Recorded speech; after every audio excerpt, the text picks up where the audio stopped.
السلام علیکم پیارے ساتھیوں، سدرا کی ہے یہ سچی کہانی جو رہنا چاہتی تھی اپنے ذاتی گھر میں، اور یہ درد تو وہی سمجھ سکتے ہیں جو رہتے ہوں کرائے کے مکان میں، لیکن ملا ایک خود غرض اور لالچی شوہر۔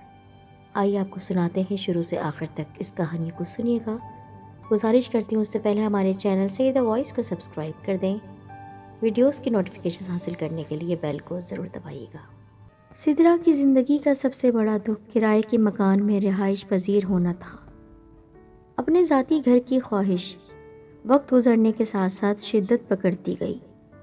یہ وہ بنیادی ضرورت ہے جس کی چاہ ہر چرند پرند، ہر جانور کو بھی ہوتی ہے، تو انسان پھر اشرف المخلوقات ہے۔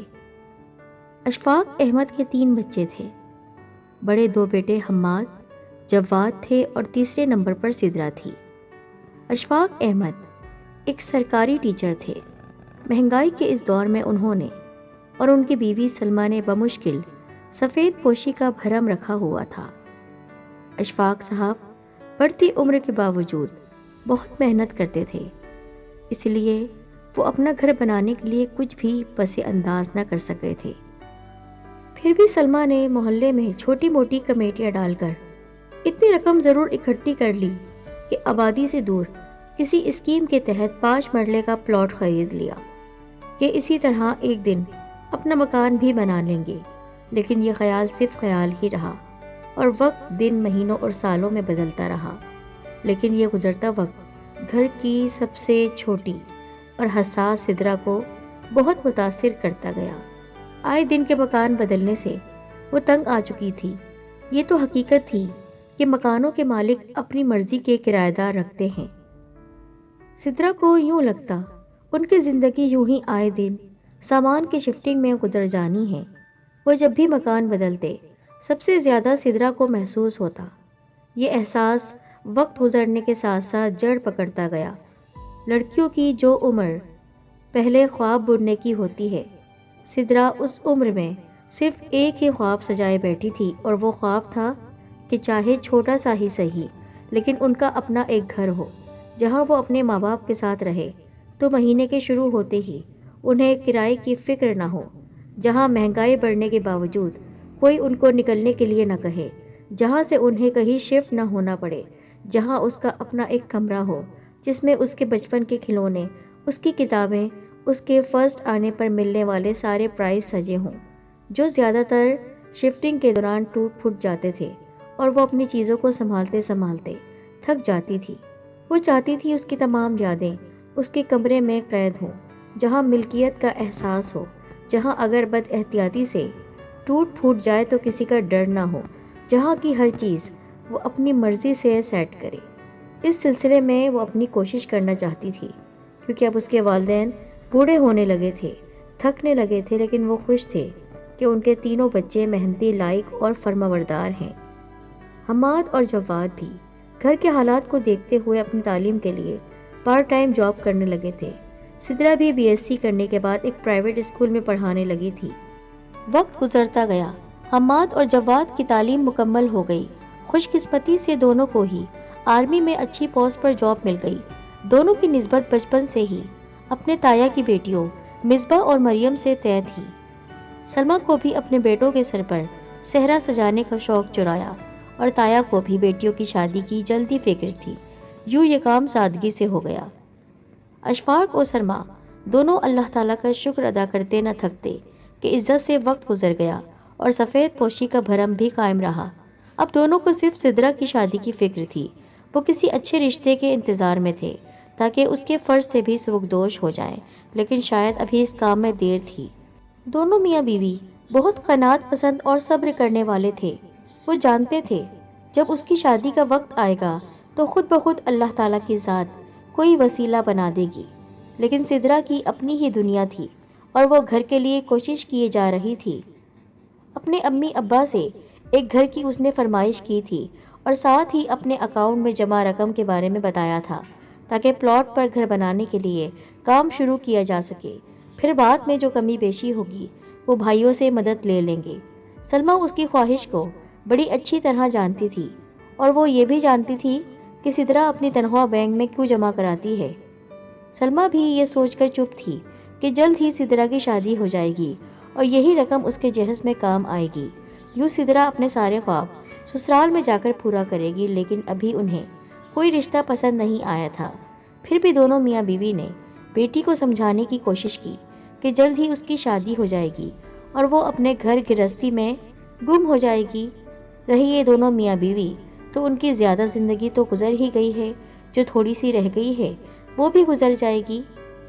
لیکن سدرا نے ان کی ایک نہیں سنی اور یہ کہہ کر ان کو چپ کرا دیا، اگر ماں باپ ساری زندگی بچوں کو خوشیاں اور آرام دے سکتے ہیں، محنت کر سکتے ہیں، تو کیا بچوں کو فرض نہیں بنتا کہ والدین کو یہ خوشی دے دے؟ اور وہ ان کے لیے اتنا صاف ہی نہیں کر سکتی؟ اور سب سے بڑھ کر یہ اس کی اپنی بھی تو خوشی اور زندگی کی سب سے بڑی خواہش تھی۔ یوں پلاٹ پر گھر کی ساری بنیادیں پڑنا شروع ہو گئی۔ جواد اور حماد بھی مقدور بھر اپنا حصہ ڈالتے رہے اور سدرا کی خوشی کی انتہا نہ رہی جب چند ہی مہینوں میں اس کے خواب کو تعبیر مل گئی اور بہت جلد وہ وہاں شفٹ ہو گئے۔ سدرا بہت خوش رہنے لگی تھی۔ بہت دل سے اس نے اپنے گھر اور خاص کر اپنے کمرے کو سجایا تھا۔ نئے گھر میں آنا جسے ان کے لیے مبارک ثابت ہوا تھا۔ سدرا کے تایا جی کے ذریعے سدرا کا ایک بہت اچھا رشتہ آیا۔ کسی بھی قسم کی چھان بین کی ضرورت نہ تھی، کیونکہ تایا جی ان کو بہت اچھی طرح جانتے تھے۔ اسی لیے بہت جلد گھر میں شادی کی تیاریاں شروع ہو گئیں۔ اس چھوٹے سے گھر میں رونقیں لگ گئیں۔ دونوں بھائی اور بھابیاں بھی شادی میں شریک ہونے کے لیے بہت پہلے سے آ گئے۔ سب نے اپنے دل کے ارمان پورے کیے اور یوں سدرا آنکھوں میں نئے خواب سجائے ارسلان کے سنگ اپنے اس چھوٹے سے گھر سے رخصت ہو گئی۔ سدرا، میں تو آج سے آفس جوائن کر رہا ہوں، تمہاری چھٹی کب ختم ہو رہی ہے؟ آج ان کی شادی کو 2 ہفتے گزر چکے تھے۔ وہ تو سوچ رہی تھی کہ وہ ملازمت سے استعفیٰ دے دے گی، کیونکہ حقیقتاً وہ ایک گھریلو سی لڑکی تھی، گھر گرہستی کو سنبھالنے والی۔ ملازمت تو وہ صرف مجبوری کے تحت کر رہی تھی اور اب وہ تھکنے لگی تھی۔ یہ تو انسان کی فطرت ہے کہ جب انسان اپنی منزل کو پا لیتا ہے تو سستانے کو جی چاہتا ہے۔ اسی لیے اب وہ بھی گھر سنبھالنا چاہتی تھی، آرام کرنا چاہتی تھی۔ اسے نہیں لگتا تھا کہ اب اسے ملازمت کی ضرورت بھی ہے، کیونکہ ارسلان کی فیملی ان لوگوں سے کافی خوشحال تھی۔ ارسلان کی بہت اچھی ملازمت تھی، بلکہ اسے تو یوں لگا کہ ارسلان خود اسے ملازمت سے منع کر دے گا۔ لیکن اس کا سوال سدرا کی توقع کے خلاف تھا۔ ارسلان، میرا نہیں خیال کہ مجھے آفس جوائن کرنا چاہیے، میں ریزائن دینے کا سوچ رہی ہوں۔ ارے یہ بیوقوفی کبھی مت کرنا، میرا مطلب آج کل کے اس دور میں اچھی جاب کہاں ملتی ہے، تمہیں جلد ہی آفس جوائن کر لینا چاہیے، اس نے نرم لہجے میں کہا۔ لیکن ارسلان، میرا جاب کرنے کو بالکل دل نہیں کر رہا، وہ ایسے بولی جیسے شوہر سے کوئی فرمائش کر رہی ہو۔ سدرا، میں اس گھر کا واحد مرد ہوں، مجھ پہ بہت سی ذمہ داریاں ہیں، اگر تم میری مدد کرو گی تو مجھے آسانی ہو جائے گی، میری ہیلپ ہو جائے گی۔ اب تم بھی اس گھر کی فرد ہو، میرے دکھ سکھ کی ساتھی ہو، ہم دونوں کام کریں گے تو ہمارا معیار زندگی اچھا ہو جائے گا۔ اس گھر کے اخراجات، بہنوں کی تعلیم، ان کی شادیاں اور سب سے بڑھ کر اپنے آنے والے بچوں کے لیے ان کو اچھا معیار زندگی دینے کے لیے ہمیں مل کر کوشش کرنی ہے۔ اور پھر تم اپنے گھر والوں کے لیے جب اتنی محنت کر سکتی ہو، گھر بنا سکتی ہو، اپنے ماں باپ کو اس گھر میں رکھ سکتی ہو، تو کیا اپنے شوہر کی مدد نہیں کرو گی؟ کیا میرا تم پر کوئی ایسا حق نہیں؟ کیا تم سے میرا کوئی رشتہ نہیں کہ تم میرے ساتھ کھڑی ہو؟ کیا تم مجھے ذمہ داریوں کے بوجھ تلے اکیلا چھوڑ دو گی؟ اب وہ ایموشنلی بلیک میلنگ پر اتر آیا تھا، کیونکہ اب وہ اسے یہ نہیں بتا سکتا تھا کہ اس نے تو سدرا سے شادی ہی اس لیے کی تھی کہ وہ جاب کرتی تھی۔ اس نے شروع سے ہی اپنی امی سے کہہ رکھا تھا کہ وہ شادی ہی ایسی لڑکی سے کرے گا جو پڑھی لکھی ہو اور نہ صرف ملازمت کرتی ہو بلکہ کافی اچھی ملازمت کرتی ہو۔ آج کل کے اس مشینی دور میں اگر اس طرح جوڑ توڑ والی منصوبہ بندی نہ کی جائے تو زندگی گزر تو جاتی ہے، لیکن آسانی سے ہرگز نہیں گزرتی۔ اس نے اپنی آسانی کے لیے ہی تو سدرا جیسی عام شکل و صورت والی 28 سالہ لڑکی سے شادی کی تھی، ورنہ اس کی اپنی فیملی میں کتنی کم عمر اور خوبصورت لڑکیاں تھیں جو اس کی وجاہت اور مردانگی پر مرتی تھیں۔ اس سے پہلے کہ اس کی باتوں پر حیران ہوتی سدرا اسے کوئی جواب دیتی، ارسلان کا موبائل بج اٹھا تھا۔ فون سنتا ہوا ارسلان سدرا کو کافی ڈسٹرب لگا تھا۔ ماموں آپ بے فکر رہیں، آپ کے آنے سے پہلے میں انشاءاللہ کچھ نہ کچھ انتظام کر لوں گا۔ جی جی بالکل۔ اس کے ساتھ ہی اس نے اللہ حافظ کہہ کر فون رکھ دیا۔ کیا بات ہے ارسلان، خیریت تو ہے نا؟ آپ پریشان لگ رہے ہیں۔ وہ اس کے ماتھے پر شکنوں کو دیکھ کر پوچھے بنا نہ رہ سکی۔ ہاں یار خیریت ہی ہے، لیکن اب مسئلہ یہ ہے کہ ہمیں کوئی اچھا سا کرائے کا مکان دیکھنا پڑے گا۔ پیشانی کو مسلتے ہوئے اس نے جو بات کی وہ کچھ دیر کے لیے تو سدرا کی سمجھ میں نہ آئی۔ کرائے کا مکان؟ کیا مطلب؟ کیا یہ آپ کا گھر نہیں؟ وہ ناسمجھی کے عالم میں اسے دیکھ رہی تھی۔ ارے نہیں، یہ گھر ہمارا کہاں ہے، ہمارے ماموں کا ہے۔ میرے ماموں کا ہے، انہی کا فون تھا۔